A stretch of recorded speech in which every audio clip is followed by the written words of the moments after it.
দাদা মই জানিব চেষ্টা কৰিম কাইলৈ যদি হ'ল কি আমি এটা কথাৰ পিছত এইটো ক'ব নালাগে যে আমি অমুক বেকগ্ৰাউণ্ড তমুক বেকগ্ৰাউণ্ড যদি তেওঁ তেনেকুৱা ধৰণে আমি জাতীয় সংগঠন হিচাপে আছুৰ প্ৰতি আমাৰ সদায় এটা শ্ৰদ্ধা আছে জাতীয় সংগঠন হিচাপে আছুৰ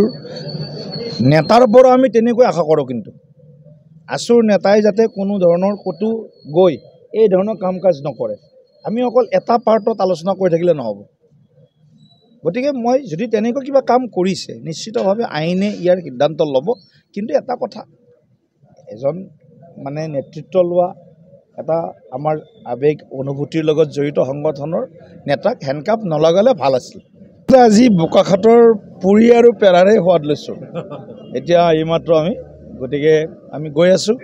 কাইলৈ গুৰুত্বপূৰ্ণ আলোচনা হ'ব আৰু ভাৰতীয় জনতা পাৰ্টিৰ যি আমাৰ দলৰ নীতি বা পৰম্পৰা সেই অনুসৰি আমাৰ বৰ্ধিত বিষয়ববীয়াৰ যি সভা সেইটো এটা নিৰ্দিষ্ট সময়ৰ অন্তৰালত হৈ থাকে গতিকে কাইলৈ এইখন হ'ব আৰু যোৰহাট যিহেতু বিশেষভাৱে এইবাৰ যোৰহাটৰ এটা বিশেষ ৰাজনৈতিক এটা তাৎপৰ্যও আছে গতিকে ৰাজনৈতিক তাৎপৰ্যৰে এই সভাখন আমি যোৰহাটত পাতিছোঁ যাতে গোটেই অসমলৈ আমি এটা ভাল এটা ইতিবাচক বাৰ্তা আমাৰ দলৰ কাৰ্যকৰ্তা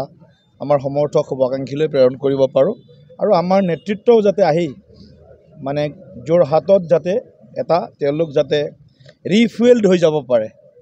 সেইকাৰণে আমি এই ধৰণে যোৰহাটত এই সভাখন পাতিছোঁ ৰাজনৈতিক দিশৰ পৰাও গুৰুত্বপূৰ্ণ আৰু আমাৰ দলৰ সংগঠনৰ দিশৰ পৰা গুৰুত্বপূৰ্ণ সভা হ'ব বুলি আমি অনুমান কৰিছোঁ আমি আলোচনা কৰিম কাইলৈ দিনজোৰা বৈঠক হ'ব গতিকে পুৱাৰ ভাগত কেৱল অৰ্গেনাইজেশ্যনেল ইছ্যুজ সাংগঠনিক বিষয়ৰ ওপৰত 3.5 ঘণ্টা আমাৰ মন্থন হ'ব ব্ৰেইন ষ্টৰ্মিং ছেশ্যন হ'ব তাৰপিছত বিয়লিৰ ভাগত ৰাজনৈতিক য'ত সাংসদ বিধায়কৰ পৰা আৰম্ভ কৰি মাননীয় মুখ্যমন্ত্ৰী ডাঙৰীয়াও সম্পূৰ্ণ সময় উপস্থিত থাকিব বিয়লিৰ যিটো সত্ৰ হ'ব গতিকে বিয়লিৰ ভাগত আমি ৰাজনৈতিক দিশখিনি তাৰ ভিতৰত নিৰ্বাচন তাৰ ভিতৰত আগন্তুক আমাৰ ৰোড মেপ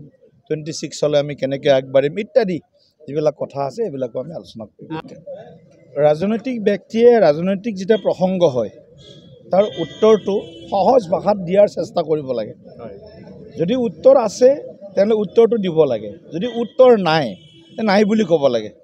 এতিয়া মুখ্যমন্ত্ৰীৰ হাতত প্ৰমাণ আছে তথ্য আছে কৈ আছে কিন্তু গৌৰৱ গগৈয়ে তাৰ উত্তৰটো মানে যিটোত প্ৰত্যক্ষভাৱে দিব লাগে সেই উত্তৰ দিয়াৰ কাৰণে সাহস গোটাব পৰা নাই মই এইটোৱে অনুৰোধ কৰিম যদি তেওঁ পাকিস্তানত যোৱাটো কোনো অপৰাধ নহয় বাংলাদেশত যোৱাটো কোনো অপৰাধ নহয় যাব পাৰে কিন্তু পাকিস্তানত গৈ এজন আমাৰ লোকসভাৰ বিৰোধী দলৰ কংগ্ৰেছৰ উপদলপতি তেওঁ যদি 15 দিন থকাৰ পিছত তেওঁ কি কৰিলে কেনেকৈ সময় কটালে এই গোটেই কথাখিনিৰ ওপৰত যিহেতু প্ৰশ্নবোধক চিন আহিছে নিশ্চিতভাৱে গৌৰৱ গগৈ ইয়াৰ উত্তৰ তেওঁ নিজে দিব লাগিব